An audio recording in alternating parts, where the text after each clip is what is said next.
Hey guys, welcome back to the channel. I am Luke Monster, and this is my review of the Star Wars The Black series, Axe Wolves.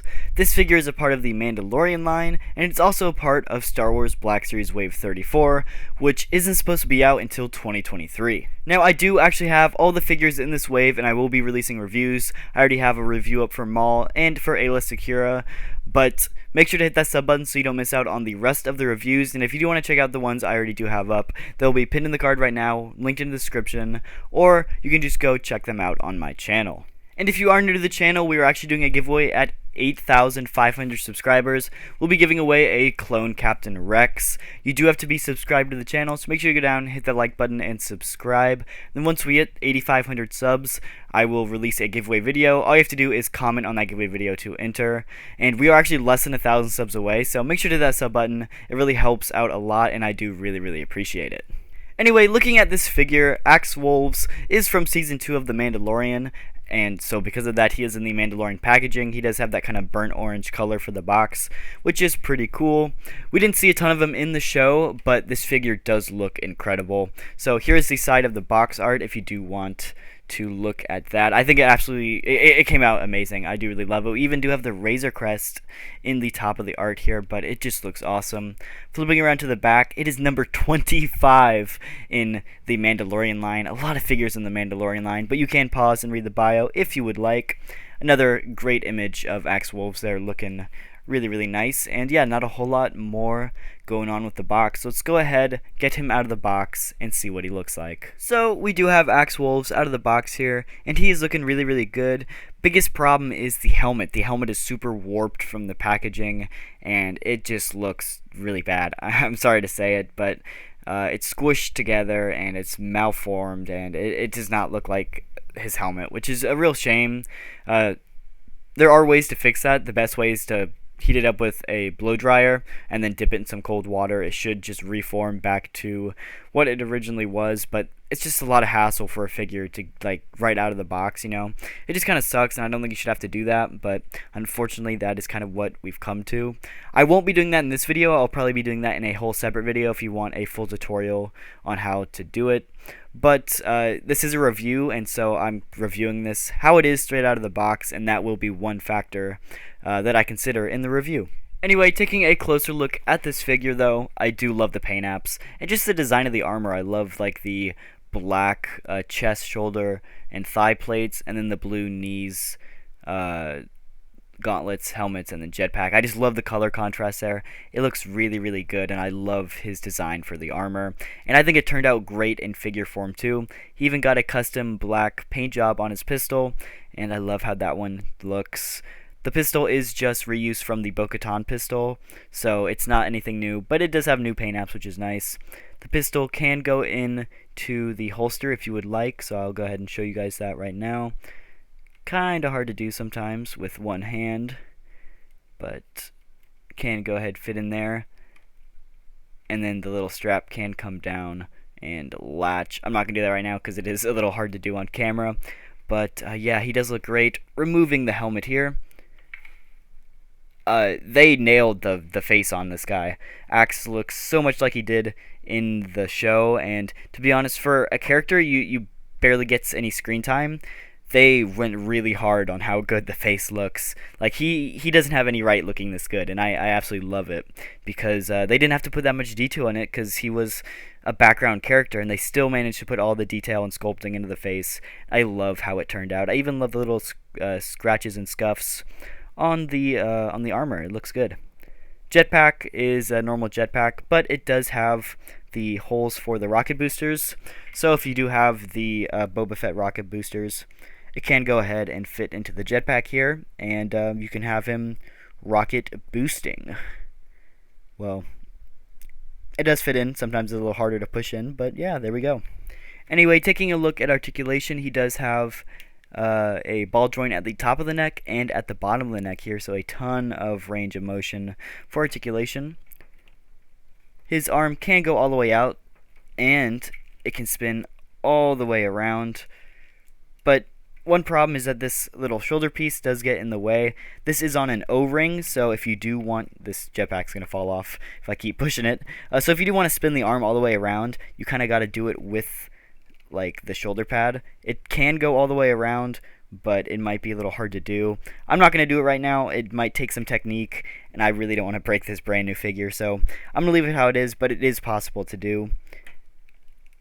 His elbow, bro, a fly is like attacking my camera. His elbows do get up to 90, which is nice. He also does have a swivel right here where the gauntlet meets the arm, and he does have a swivel at the wrist, and then he also does have horizontal hinges at the wrist, which I mean, he's a pistol wielding character, so I would have liked two vertical hinges, but you know, I guess it is what it is, because he doesn't have two pistols, so I mean, I guess it's not the end of the world, but it would have been nice. Continuing down, he does have a lot of range of motion at the abs there.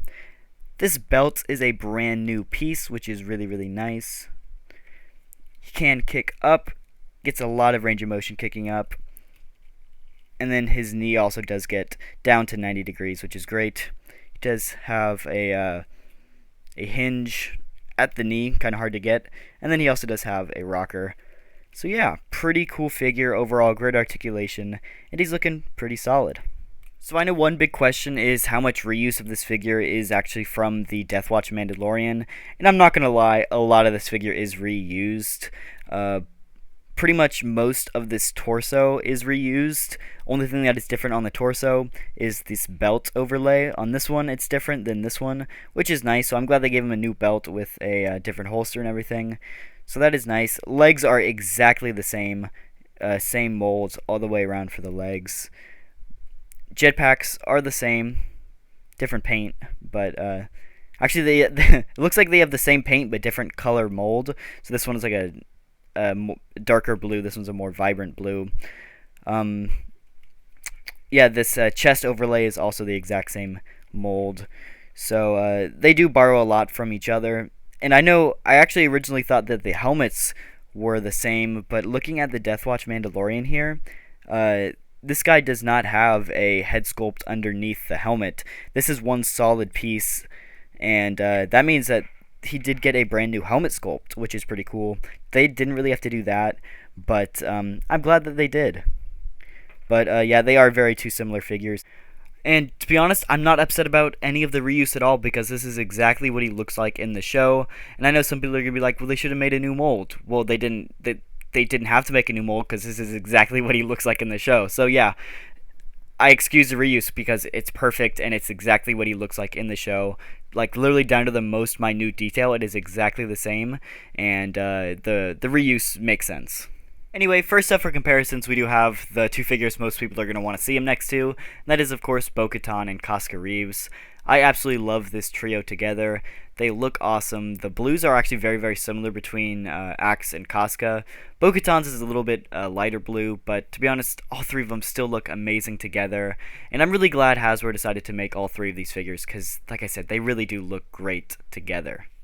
And of course, here's all three of them unmasked. I do have to say, I think that these three figures all together are some of the just the best photoreal faces in the entire line, and yeah, I really appreciate that, because they didn't have to go and put so much detail into these figures, and I'm really glad that they did, because they look amazing together. And there's some figures where you're like, oh, I have to display the figure with the helmet on because the face looks really, really bad.